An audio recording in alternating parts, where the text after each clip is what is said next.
December 21st, 1968. This is Apollo Saturn Launch Control. We are still go at this time. T-minus 15, 14, 13, 12, 11, 10, 9. Here we have ignition sequence start. The engines are on. 4, 3, 2, 1, 0. We have commit. We have liftoff.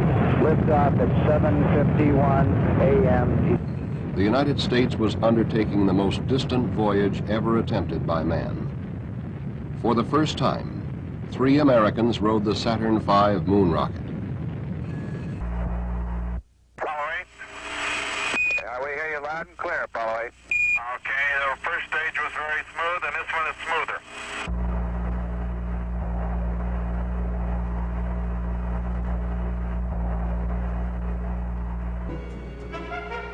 TLI, Translunar Insertion. This was the commitment. Borman, Lovell, and Anders were ready for the maneuver that would send them to the moon.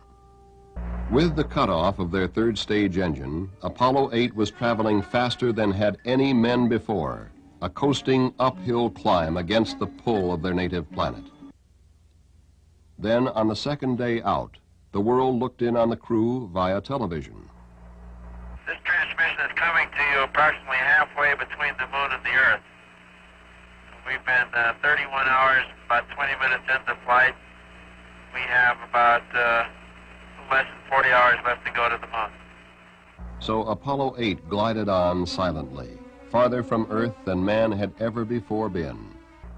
Shortly after they turned off the television camera, Borman, Lovell, and Anders ended their long climb away from Earth.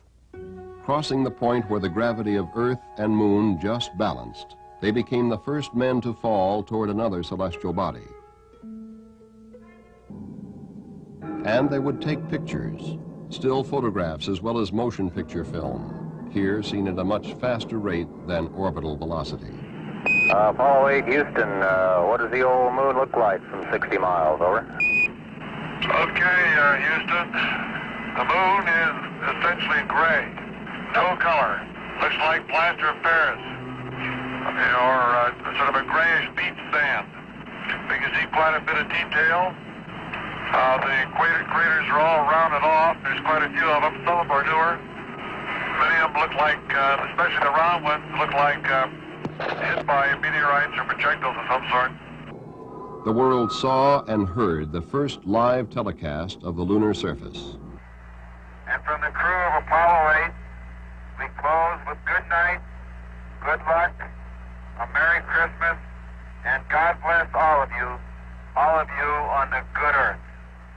The vast loneliness up here on the moon is awe-inspiring, and it makes you realize just what you have back there on Earth. The Earth from here is a grand oasis in the big vastness of space.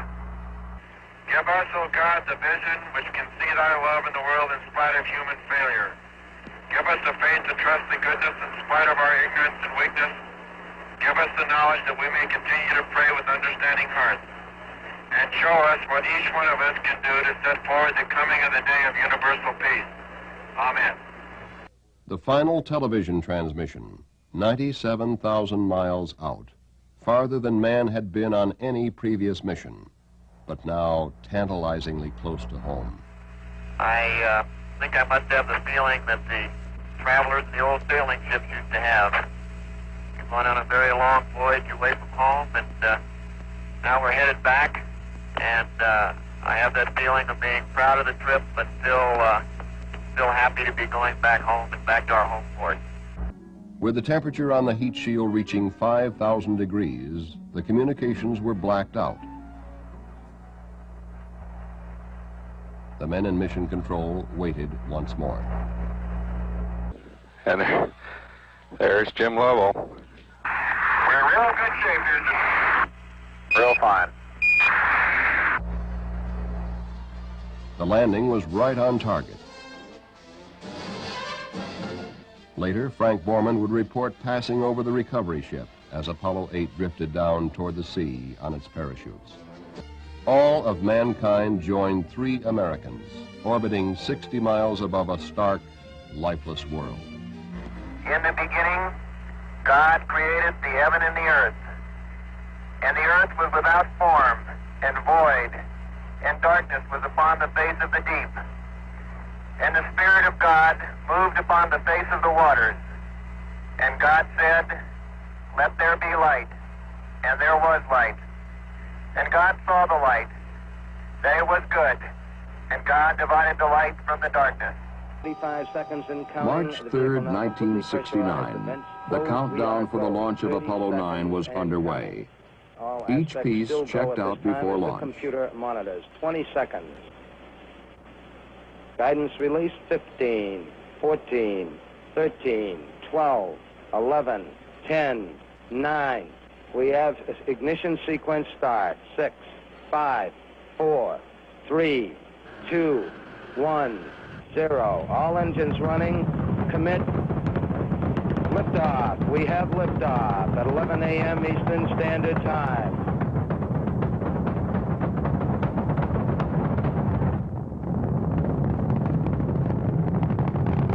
And Apollo 9 at 5 minutes. Everybody's happy as a clam here. Looking good. So are we. Very good. For the rest of the first and second days, Apollo 9 would fly in this configuration. 4 burns of the service propulsion system would optimize the orbit for the coming maneuvers. It had been a busy time for the crew of Apollo 9, but it was only the beginning. The next day, McDivitt and Schweikert returned to the lunar module. This time, Schweikert opened the front hatch and stepped onto the front porch, the first all-up test in space of the Portable Life Support System, or PLSS, and the suit to be worn on the moon. For the last 5 days, the flight of Apollo 9 settled into a routine of picture-taking and observations, with an occasional burn to refine the orbit. But this routine was a look into the future, a future when manned orbiting space stations, operating in concert with unmanned scientific satellites, could examine the Earth from this vantage point. But Apollo 9 was not an orbiting laboratory. It was the 3rd manned mission of Apollo, and it was time to come down. With the appropriate changes made to its flight path, Apollo 9 made its final descent into the atmosphere. The crew took these pictures of the re-entry and opening of the parachutes.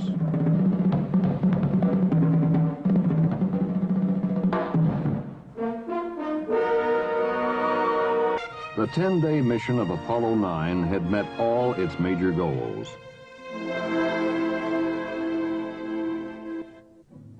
The ability to work and make a contingency transfer in the spacesuit and the PLSS had been proven. The capability of the lunar module to fulfill its vital role in the exploration of the moon had been established.